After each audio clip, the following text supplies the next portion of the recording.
Hello, grade 11s. In this lesson, we'll be focusing on the poem We Wear the Mask by Paul Laurence Dunbar. Let's start by looking at the content of this poem. In other words, what this poem is all about. Firstly, this poem deals with the hypocrisy and the lies, or this deception, that African Americans were content with their social circumstances. In other words, that they were happy with their own circumstances in USA. You see, all of these lies were intended to try and cover up the fact that they were feeling rotten, but they were unable to talk about their feelings in an open and honest way. So throughout the poem, Dunbar expresses this idea that we wear a mask to hide our true feelings. He also emphasizes the severity of the pain and suffering that these masks try to cover up. And then he also points out the effect that having to pretend has on a person.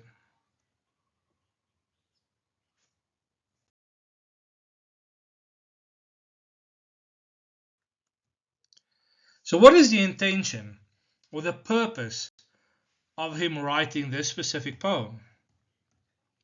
Is to show that humans often are not honest with those around them about their feelings because it is easier to make them believe everything is okay.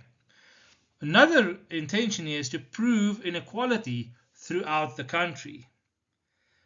Also, that the mask is not real and the world is only seeing us in a disguise. He also shows racism. It's a clear thing that he wants to point out is the racism that they are facing. Also the struggle for equality for the African Americans, and that the struggle for African Americans try and find themselves and to not be afraid to show their true selves. So this is the intention or the reason behind why he wrote this specific poem.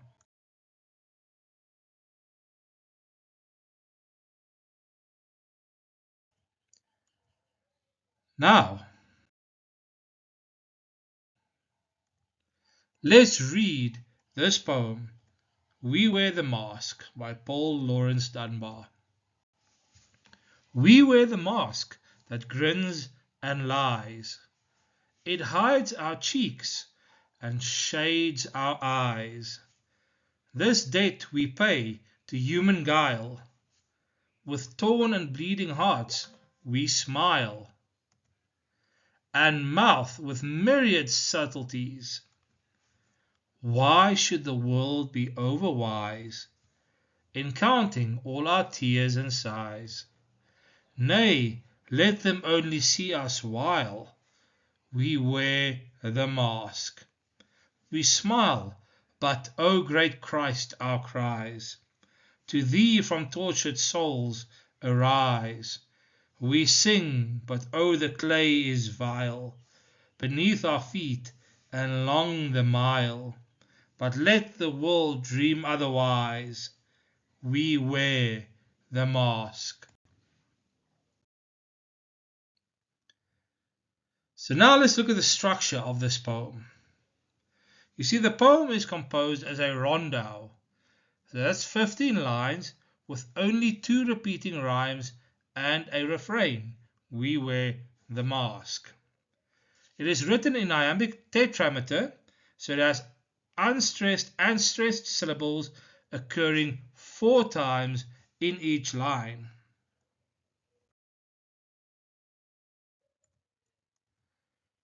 Now, let's look at the title, We Wear the Mask. This suggests that the entire poem wears an ambiguous mask that is hiding the truth. So that's interesting that this entire poem is wearing this ambiguous mask that is hiding the truth. Moving on from the we, now let's dig into that first line. We wear the mask that grins and lies. So the we would be the Black Americans or the African Americans. The mask would be referring to this disguise that people wear. And that grins, so the smiles or showing people being excited. Now, look at this verse here. So it opens with a repetition of the title. And that same repetition, that is what we call the refrain. So the we is not named, but we can assume it is Black Americans or African Americans. And it also invites the reader to associate themselves with the poem's subjects. And then you have the mask. So the disguise looks nice and it looks exciting. However, it is nothing but lies. So it is lies.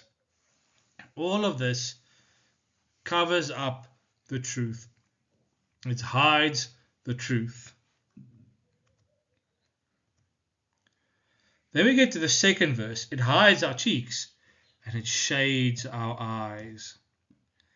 So the cheeks, that indicates feelings. So it's a reference to feelings. Eyes, remember there is a saying, the eyes are the windows to the soul. So now, in this, he's saying hides and shades. So this emphasizes the idea that the masked person can neither see nor be seen by others. And cheeks, which shows emotion, and eyes, which are the window of the soul, are both hidden. In other words, we are unable to show how we feel. That is what he is pointing out here. The people are not able to show their true emotions. It is hidden. Their feelings and emotions are hidden. They can't see people. People can't see the real them. They cannot be true to themselves. They are hiding their true feelings. Now it says this debt we pay to human guile. Now guile means to be sly. It means cunning intelligence. Now, we get the sense that the speaker is addressing a universal audience. So this we is a universal audience that is being addressed here. The we. This debt we pay to human guile.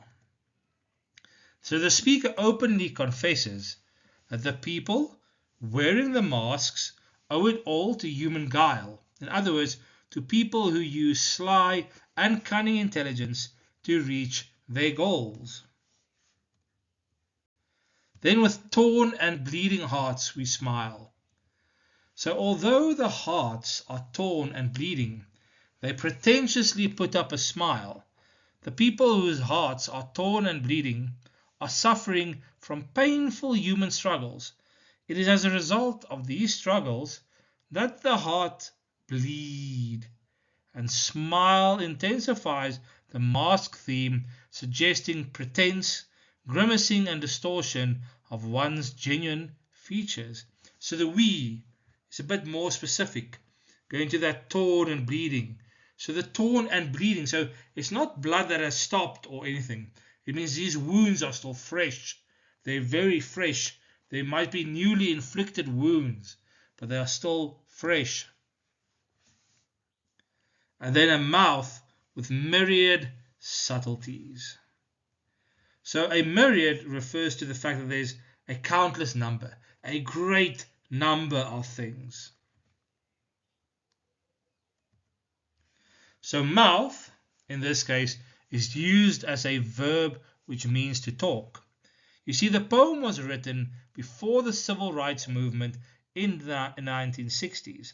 Therefore, it was important that the poet, a Black American or African American himself, took precautions about the many sensitive issues of the time, so mouthing the myriad subtleties. So the poet commends the imaginative creativity that the black people have been forced to either waste or narrow because of the racism at the time when this poem was written.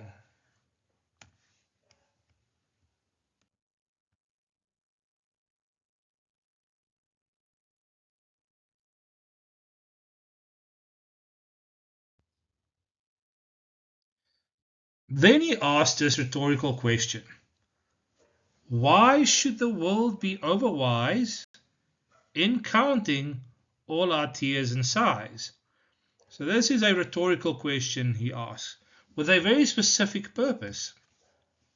You see, it emphasizes what we have been introduced to in the very first stanza, where we were introduced to the masks, the sufferings, and the hypocrisies of the people. It's also slightly sarcastic. You see, the speaker suggests that there is nothing overwise about knowing the truth that is so plain to see, with or without masks. So, in other words, if something is staring you in the eyes, such as injustice, violence, and segregation, then taking note of it does not take all that much wisdom at all.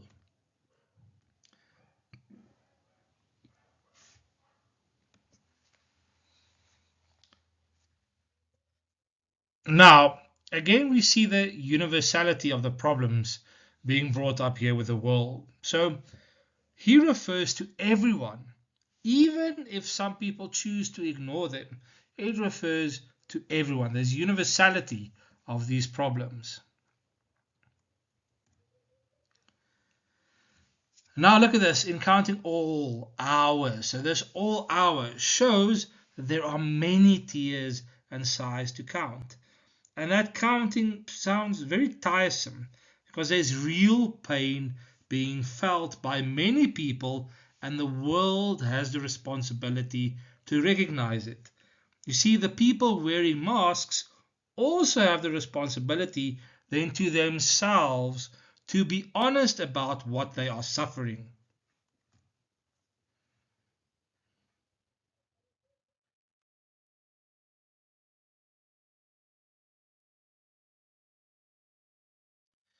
Then, nay, let them see only us while we wear the mask.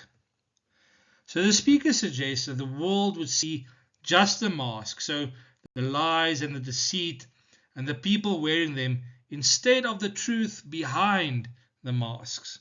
So the sarcasm in these lines emphasizes that the problem exists on both sides: the world that ignores the problems and the people suffering who are not honest. So the tone in Let Them suggests that the world is being spared the truth via ignorance, or perhaps the truth is harder to accept than the masks.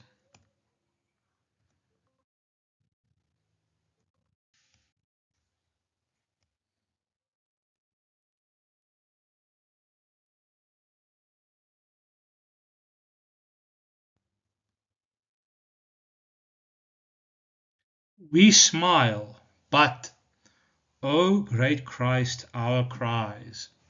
So you see there's this repetition of smile. So it emphasizes that the masks are actually the real problem. They are actually the real problem. Now, O great Christ. So the speaker seeks spiritual guidance, and it emphasizes the speaker's need for superior help, or like a divine intervention, something that the world will not provide. And you see that there's this opposing duality of smile versus cries, and it indicates the emotional conflict that was felt by the speaker, suggesting the truth behind the masks shows the tortured souls crying for help. And to thee from tortured souls arise. That is a salvation being spoken of, that souls arise.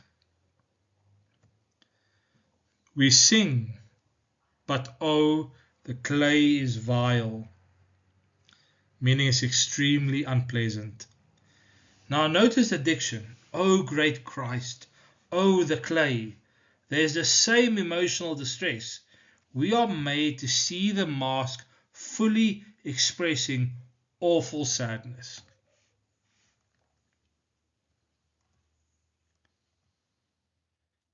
So the clay, in this case, is a biblical allusion which refers to the origin of man. So the speaker suggests that the people sing through their pain while standing above the earth, which is vile, because it only provides pain and suffering, which makes things even worse. And that sing is more indication that the people feel content. You see, not only are the people smiling, but they are singing through their pain. And beneath our feet and along the mile, now we see there's a hopeful tone. Our feet walking the long mile. So it indicates hope for a journey that has not yet ended. But the mile is long. There is quite a way to go before any salvation or redemption can be acquired. But let the world dream otherwise. So the world's responsibility must still be acknowledged. You see, if the world is dreaming, it is safe to say the world is not fully realizing what is happening, mostly because people choose not to be aware, or it is just simply easier to accept the mask than it is to accept the truth. And now that word let creates a patronizing tone, as if the world is spared the harsh reality, as if the world can just not handle the truth. We wear the mask. So the same mask from stanza 1, but more stressed with an exclamation mark. Readers now know what lies behind the mask, the pain, the cries, the lies. We understand that we cannot trust the masks that people wear. We can only trust honest discussions and the effort that is made by people to fix the hurt and the destruction around them. So look at the tone and attitude within this poem. You see, there's fear to express their true feelings. There's fear of not having equal opportunities. There's sadness. There's this being torn between what is real and what is illusion. There's guilt. There's anger. And there's struggle. All of these comprise the poem. Have a good day. Study well. Goodbye.